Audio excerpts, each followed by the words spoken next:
Hey y'all, welcome to Basco Family Farm. Those who have been here a while, welcome back. And those who are new, we're so grateful that you're interested in seeing what we're doing. I want to talk to you today about our farm and just kind of how some things have changed over the last couple months. For those who don't know, we are 8 months pregnant.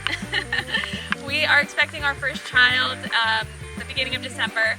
So with that, my role on the farm has significantly decreased and Daniel's role has increased. And I wanted to show you kind of what that looks like. We're happy to have you here and come join us as I show you some little treasures that I have enjoyed during this time. So we got these goats earlier this year, and I had every intention to kind of keep them more as pets.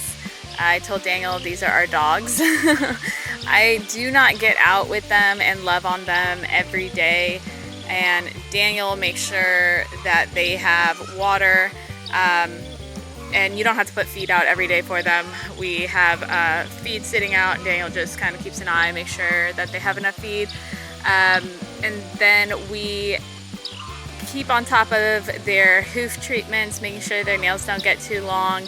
That's like every 2 or 3 months, so that's been all right, but I definitely need help from Daniel clipping their nails, as I don't want to get injured while I'm handling them while I'm pregnant.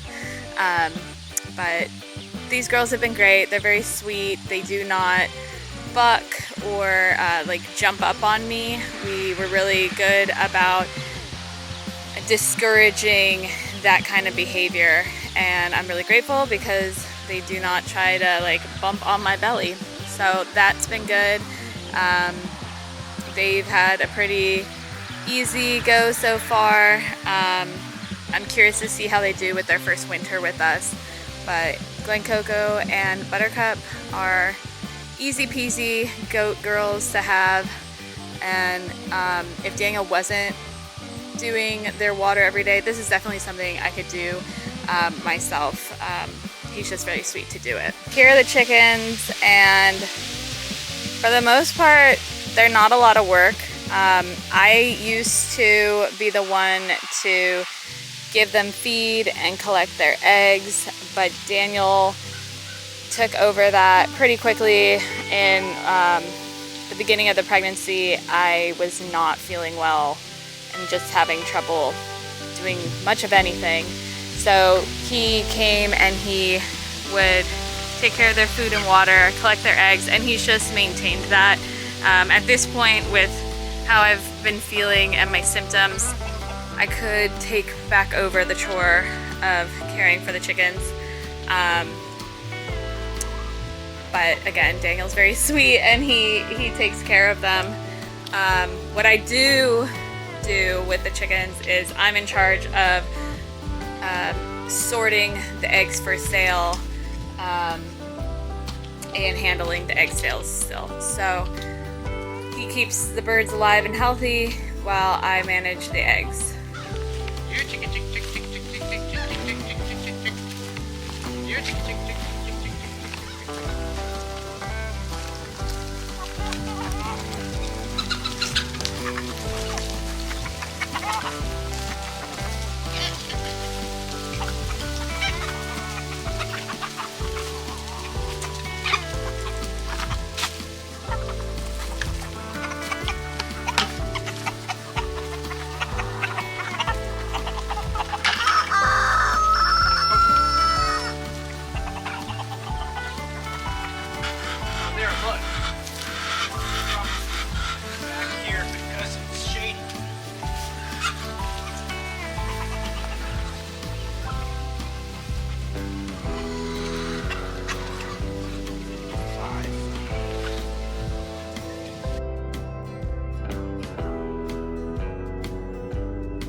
So this is just to keep the birds from going in the nesting boxes at night, because if they go in there, they'll poop and make a mess.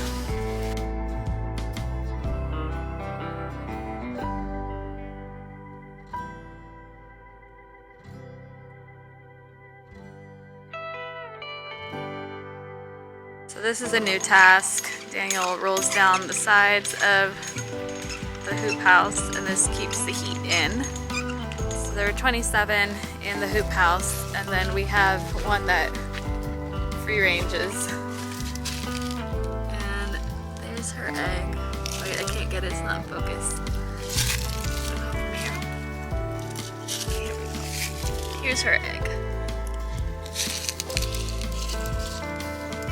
So that makes 28 today. 28. And now I'll go sort these for sale. So here is the one chore I've been able to be consistent about doing. It is the sorting of the eggs. So here's what we have going on here. These are eggs from yesterday that didn't quite make a full dozen, and we're gonna add eggs from today, and then I'm gonna date them and put them out for sale. This one's a little bit dirty, so this one I'm gonna set aside. Here we go. And we do not candlelight these eggs. They don't have to be when you're just selling from your farm,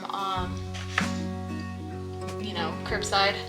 If I was selling them to like a restaurant, I would have to grate the eggs and candlelight them and make sure that they were good to go. We also reuse egg cartons, and these are donated by neighbors. So once they get kind of grubby, then we toss them out. And I try to put at least one brown egg in every carton, because right now we have hardly any brown egg layers, as our brown egg layers, most of them are older birds, because the birds that we picked up this year are all whiting true blue birds, and they lay these blue eggs. We do have, I think, 2 brown egg layers that made their way in from our order, and we order our eggs from Murray McMurray, and we wound up with something like 6 roosters. See, that one's a little dirty. I'm not gonna put that one in. Okay, so this is one of our brand new girls. I'm not sure what breed she is yet. I haven't quite researched her. She's a black bird with feathers on her feet, and she lays this very dark brown egg. So I'll go ahead and put those in there. And then I'm gonna go ahead and date these.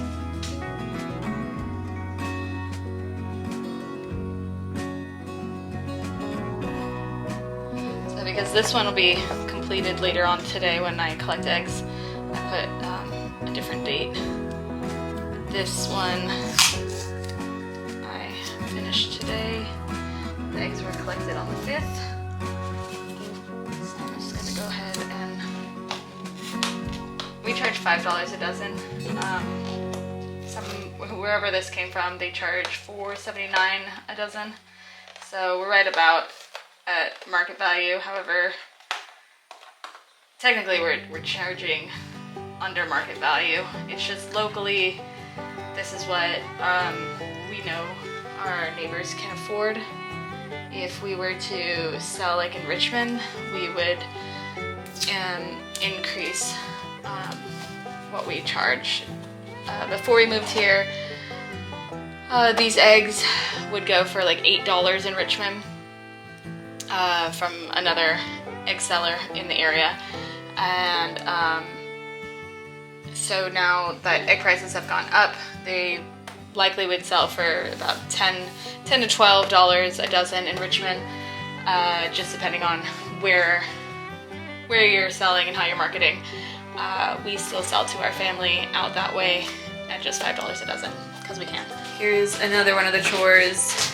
The outdoor cats get brought in and get special cat food. They're 16, so they get spoiled. We gotta make sure they have enough weight on them for the winter. I just